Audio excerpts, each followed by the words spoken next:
cada um de nós, amém? Ótimo nós estarmos aqui, né, gente? O primeiro dia da semana na casa de Deus. A leitura se encontra no livro de Marcos, capítulo 9, versículos 33 a 35.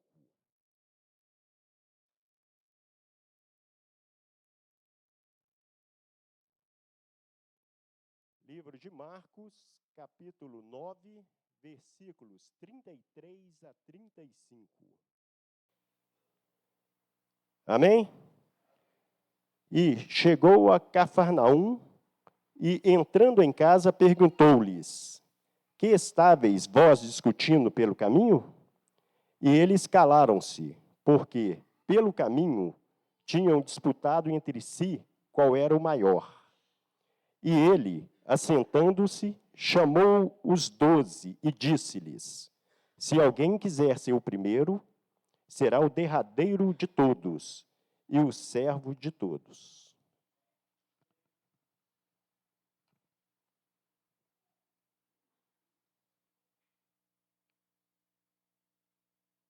Que a graça do Senhor Jesus Cristo.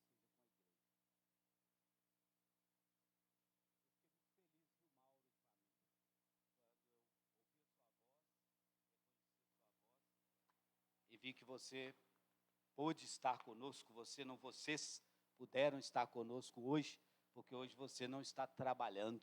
Deus te abençoe, irmão. Deus te dê um bom dia aí na folga, que você possa descansar bem e que o Senhor continue te guardando, te protegendo aí no seu trabalho. Fiquei muito feliz em vê-los. Eu sei que não estavam aqui por causa do trabalho.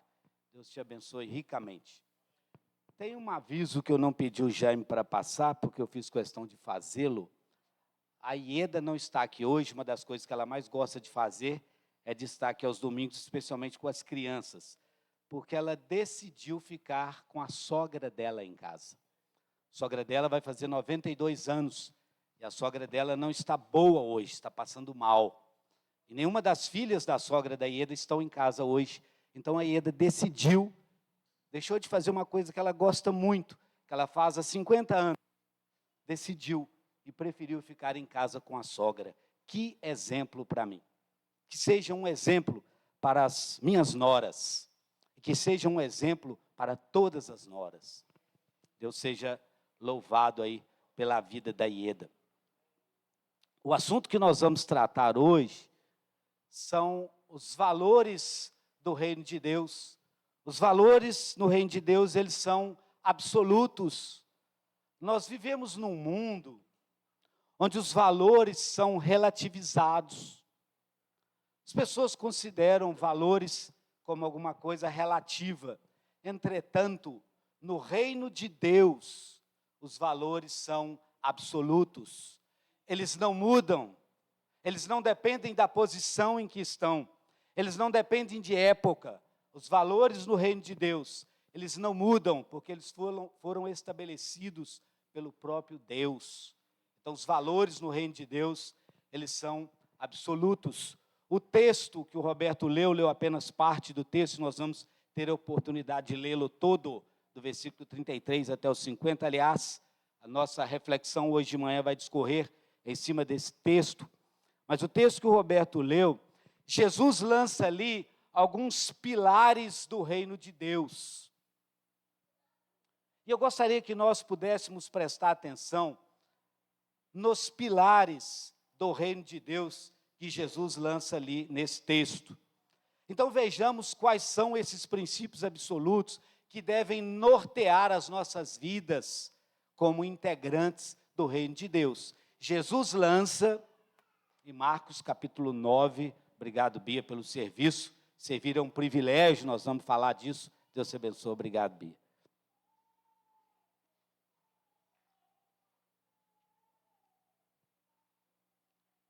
Então nós vamos elencar 6 pontos, que são pontos absolutos no reino de Deus. E o primeiro deles é que no reino de Deus não há espaço para a proeminência. No reino de Deus não há espaço para destaque. Não há espaço para você e eu, para nós queremos destacar como melhor do que o outro. Como se aquilo que nós fazemos é melhor do que aquilo que o outro faz. Como se o nosso tempo fosse mais importante do que o tempo do outro. O nosso trabalho vale mais do que o trabalho do outro. No reino de Deus não há espaço para a proeminência. E o texto me chama a atenção que enquanto o Senhor da glória, enquanto o Senhor dos senhores, o Deus criador de todas as coisas, o Rei dos reis, o soberano Senhor dos senhores, Jesus, enquanto ele demonstrava grande esvaziamento e grande humilhação, os discípulos estavam mostrando que não tinham entendido nada do Senhor Jesus. Enquanto Jesus se esvaziava, e Jesus estava a ponto de dar a vida dele em resgate de pecadores, os discípulos estavam disputando entre eles quem era o maior. Que tristeza, que decepção. Os discípulos caminhando, eles disputavam entre eles quem teria maior proeminência, quem era o maior, quem teria maior grandeza. Enquanto que o Senhor da glória estava disposto a dar a vida dele para salvar os pecadores. Os discípulos pensavam em projeção, os discípulos pensavam em grandeza, os discípulos pensavam em especial distinção. Aliás, isso muito me incomoda, e às vezes Deus usa muitas coisas para nos mudar. Mas o orgulho ainda é um dos pecados incrustados na natureza humana. A vontade de ser maior do que o outro, o sentir-se melhor do que o outro, mais importante do que alguém. Eu sou mais importante como pregador do que fulano, do que ciclano. Infelizmente, isso ainda está incrustado na nossa natureza humana. Irmãos amados, a Bíblia nos adverte. Deixe-me ver se eu chego lá. Depois eu volto para o texto lido.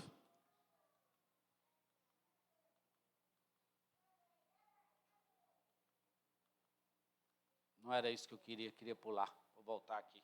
Não era para você ver isso agora, não. Está vendo? Como é que a gente não sabe usar as coisas? A Bíblia nos adverte. A Bíblia nos adverte. A soberba precede a ruína. E a altivez de espírito precede a queda. Provérbios capítulo 16, não estou achando aí agora, não tem problema, versículo 18. Cuidado, cuidado com a soberba. Cuidado com sentir-se melhor do que os outros. Cuidado para não sentir-se mais, eu valo mais do que fulano. Eu faço mais falta no reino do que fulano. Cuidado com isso. A Bíblia, irmãos amados, a Bíblia nos adverte. A soberba precede a ruína e a altivez precede. A derivação é prefixal, é antes. Eu falei procede, é pré. O texto bíblico é claro, a soberba precede, vem antes da ruína. E a altivez do espírito precede a queda. Cuidado com o orgulho, porque ele vive incrustado na nossa natureza humana, e às vezes disfarçado de diversas formas. E é uma luta que nós enfrentamos, vencer o orgulho. No reino de Deus, é extremamente paradoxal.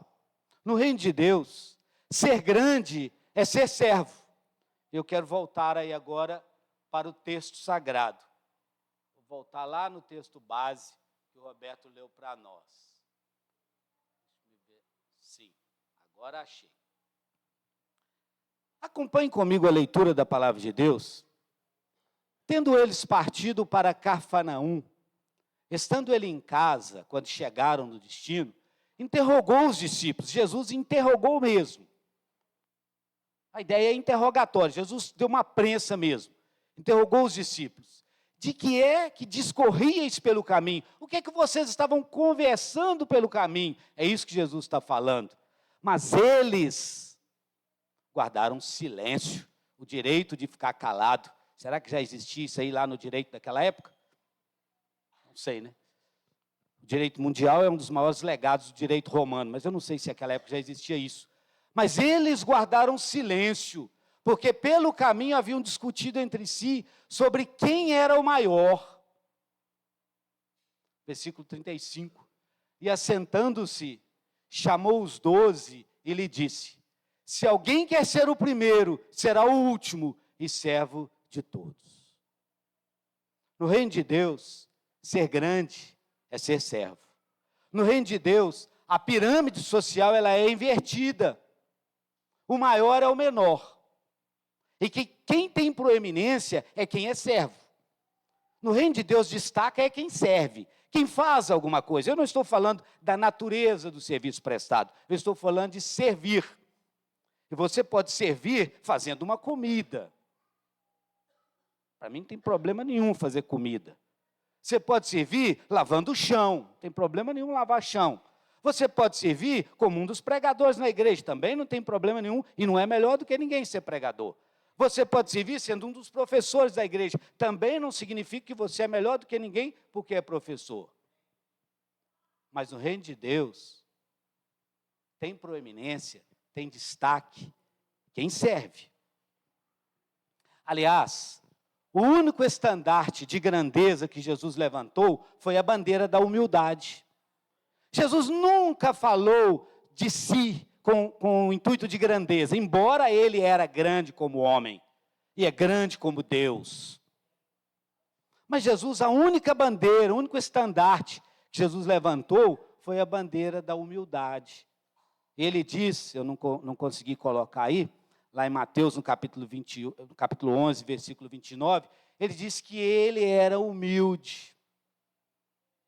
E a vida dele, as atitudes dele, ensinaram que realmente ele era humilde. A ideia de grandeza para o mundo é exercer poder sobre os outros. Nós queremos ter poder sobre as pessoas. E a gente precisa ter cuidado com isso, porque isso aí é a ideia do mundo, é valor do mundo. A ambição do mundo é receber honra e receber atenção, não é verdade? O maior desejo das pessoas é serem honradas e terem atenção. Agora, interessante que no reino de Deus, o desejo do cristão deve ser que ao invés de receber, ele deve dar honra às pessoas.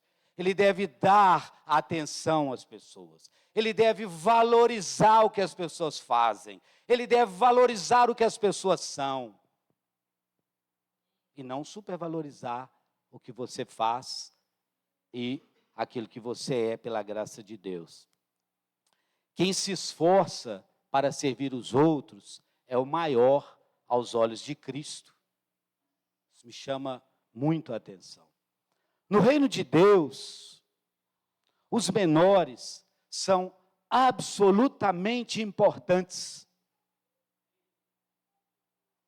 No versículo 36 e 37, que nós estamos lendo, olha o que Jesus fez.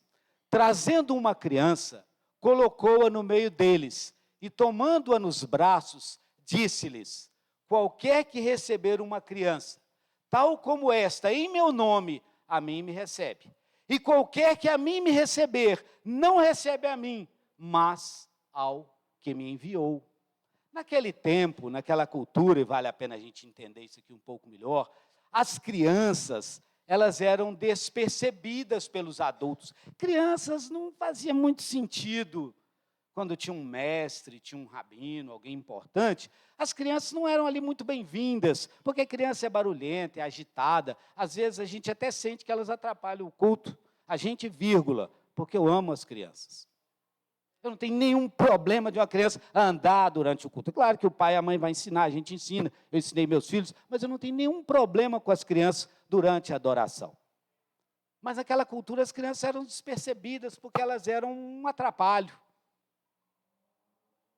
Jesus, entretanto, as valoriza E diz que quem receber uma criança, a menos importante, a pessoa menos importante naquela sociedade, recebe a ele. E quem recebe a ele, recebe o Pai que o enviou. No reino de Deus, os menores são absolutamente importantes. Deixa eu caminhar um pouco aqui, ver se eu chego onde eu quero. Nessa área aqui eu não tenho orgulho não, porque eu sou fraco. A imagem aí parece um pouco cômica. Um gatinho efêmero, um gatinho frágil, um gatinho simples. Quando ele se olha no espelho, ele se vê um leão.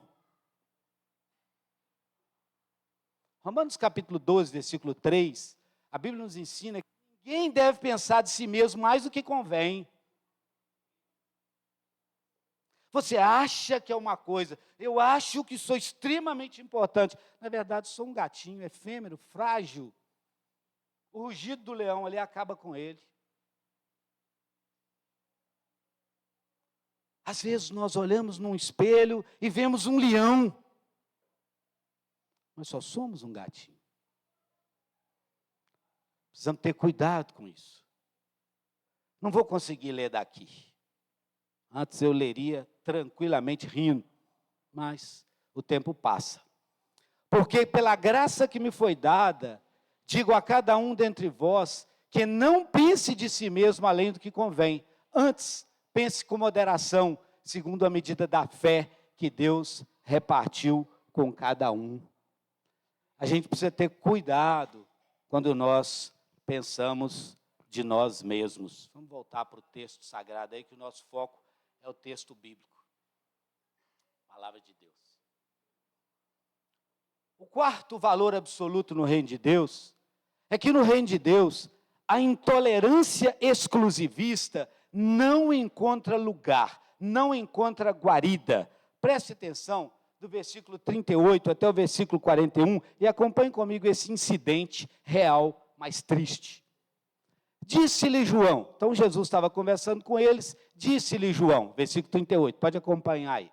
Mestre, vimos um homem que, em teu nome, expelia demônios, o qual não nos segue, e nós lhe proibimos, porque não seguia conosco. Mas Jesus respondeu, não lhe o proibais, porque ninguém há que faça milagre em meu nome, e logo a seguir passa a falar mal de mim. Pois quem não é contra nós, é por nós. Porquanto, aquele que vos der de beber um copo de água em meu nome, porque sois de Cristo, em verdade vos digo, que de modo algum perderá o seu galardão, perderá a sua recompensa. Preste atenção no texto e o que Deus tem a nos ensinar aí nesse texto sagrado. No versículo 38, vou até voltar no versículo, João proíbe um homem que expulsava demônios simplesmente, o homem expulsava os demônios em nome de Jesus, simplesmente porque aquele homem não fazia parte do grupo dele, do grupo apostólico, ou do colégio apostólico. É o que a Bíblia está dizendo. É isso, versículo 38? João disse que proibiu, porque o homem não seguia com eles. Jesus repreende os discípulos, se você for ler o versículo 39 e 40. Jesus repreende os discípulos e acentua, Jesus ainda acrescenta, quem não é contra ele, é por ele. E aí, ficou dúbio. A lição aqui é clara, irmãos. Nós não podemos nos considerar os únicos seguidores de Cristo. Obviamente, Jesus não está dizendo que os hereges devem ser considerados como seguidores de Cristo. Isso é claro, isso é óbvio. Ele não está ensinando inclusivismo religioso a qualquer pretexto. Jesus também não está ensinando isso, e Jesus não está aprovando todas as religiões. A gente sabe disso também. Jesus não comunga com erro doutrinário. Antes, Jesus o reprova. Isso também é verdade. E nós também sabemos que não há unidade espiritual sem a verdade bíblica. Verdade também. Nós sabemos de tudo isso, mas contudo, Jesus não aceita a intolerância. Cuidado. Cuidado. Nós não podemos proibir e nós não podemos julgar as pessoas porque elas não fazem parte do nosso grupo. Nós devemos ensiná-las a verdade que cremos, mas não julgá-las, não condená-las. Porque Jesus não fez isso. É isso que o texto está falando. O João proibiu simplesmente, triste, mostrou uma imaturidade. Proibiu simplesmente porque não fazia parte do grupo. Aí Jesus ensinou para o João. E fica aqui uma lição para nós. Quinto valor absoluto no reino de Deus é que o reino de Deus exige renúncia de tudo aquilo que nos afasta do Pai. No reino de Deus, tudo aquilo que nos afasta de seguir a Deus, nós devemos renunciar. Versículos 42 até o 48 vai nos ajudar a entender aí. E quem fizer tropeçar, contexto aí um desses pequeninos crentes, melhor lhe fora que lhe pendurasse ao pescoço uma grande pedra de moinho e fosse lançado no mar. Preste atenção nesse texto. Preste atenção nesse texto, versículo 43. E, se a tua mão te faz tropeçar, corta-a, pois é melhor entrares maneta na vida do que tendo as duas mãos, ires para o inferno, para o fogo inextinguível, onde não lhes morre o verme, nem o fogo apaga. E se o teu pé te faz tropeçar, corta-o. É melhor entrares na vida aleijado, do que tendo os dois pés, seres lançado no inferno, onde não lhes morre o verme, nem o fogo se apaga. E se um dos teus olhos te faz tropeçar, arranca-o. É melhor entrares no reino de Deus, com um dos teus olhos, do que tendo dois, seres lançado no inferno, onde não lhes morre o verme, nem o fogo apaga. Jesus usa aqui três figuras: olhos, mãos e pés. Se você observar o texto, você vai ver as três figuras aí que Jesus usou: olhos, mãos e pés. As mãos simbolizam tudo o que nós fazemos, não é verdade? Nós usamos a mão para tudo. Ontem à noite eu fiz bolinho de mandioca com queijo. A Abner, Amanda, Ieda, minha mãe disseram que ficou muito bom. Eu gosto de cozinhar. Eu usei as mãos para trabalhar. Então as mãos simbolizam tudo o que nós fazemos. Não é verdade? As mãos simbolizam todas as coisas que nós fazemos. Os pés representam o nosso caminhar. Nós estamos aqui hoje, viemos aqui, usamos os pés. Nós vamos embora para casa, Deus nos permitindo, nós vamos usar os pés. Como eu fui, como eu vou, como você vem, como você virá. O olho, a terceira figura, representa todos os desejos, os olhos, todos os desejos do nosso coração. Nós olhamos para aquilo que o nosso coração é motivado, nós olhamos para aquilo que ocupa lugar no nosso coração, nós olhamos para aquilo que nos desperta. Jesus até censurou determinados olhares. Agora, 3 membros do corpo, nosso corpo é formado por N membros, mas 3 membros indispensáveis. Jesus está falando que é melhor ficar sem eles do que perder a vida eterna.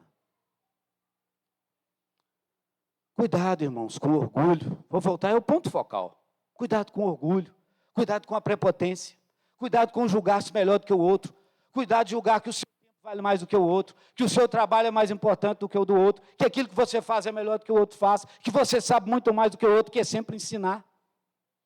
Cuidado. Cuidado com o orgulho, porque o orgulho precede a queda. E a altivez de espírito precede a ruína. Se necessário for, nós precisamos retirar algum hábito da nossa vida. Nós precisamos abandonar algum prazer, renunciar a alguma amizade que nos impede de caminhar bem no reino de Deus. Nós sabemos. Jesus usou ali 3 membros, 3 figuras do corpo muito importantes, mãos, pés e olhos, mas nós sabemos o que é que nós precisamos retirar, o que é que nos impede de caminhar e caminhar bem no nosso serviço a Jesus. Na luta contra o pecado, o cristão deve lutar ardentemente, duramente. Acobertar o próprio erro nunca nos leva à vitória. E o apóstolo Paulo fala lá em 1 Coríntios, capítulo 9, versículo 27, que ele esmurrava o próprio corpo, que ele reduzia o corpo dele à escravidão, para que ele não viesse a ser desqualificado. Sexto ponto, e nós vamos concluir. No reino de Deus, Jesus revela que existe uma condenação eterna para aqueles que rejeitam o caminho da santidade. Um valor absoluto no reino de Deus é o valor da santidade. Sede santos, porque eu sou santo. A palavra de Deus nos ensina isso, está no mesmo texto ali que a gente leu. O inferno não é uma figura mitológica. O inferno é uma realidade. Precisamos crer nisso. Inferno não é mito, inferno é realidade. Há céu e há inferno. Existe o céu, mas existe também inferno. Há luz, existe luz e existem trevas. Existe salvação e existe perdição. Há bem-aventurança eterna e há também condenação eterna. Eu espero não recebê-la. Espero que os irmãos também não possam recebê-la. Jesus descreve o inferno como um lugar de tormento eterno. É o estado final dos ímpios depois da ressurreição. E para escapar dele, para escapar do inferno, o discípulo de Jesus deve ser purificado de todo o mal e deve ver uma vida de santidade. Jesus afirma que devemos buscar santidade, amor e paz. Devemos ter uma boa relação com Deus e uma boa relação com os homens. E eu concluo com o versículo 50 de Marcos capítulo Marcos capítulo 9, o texto de 33 a 50. Diz aí a palavra de Deus: bom é o sal, mas se o sal vier a tornar-se insípido, como lhe restaurar o sabor? Tem jeito de pôr gosto em sal? Tende sal em vós mesmos e paz uns com os outros. Que o Senhor vos abençoe, que o Senhor nos ajude a entender os valores absolutos no reino de Deus.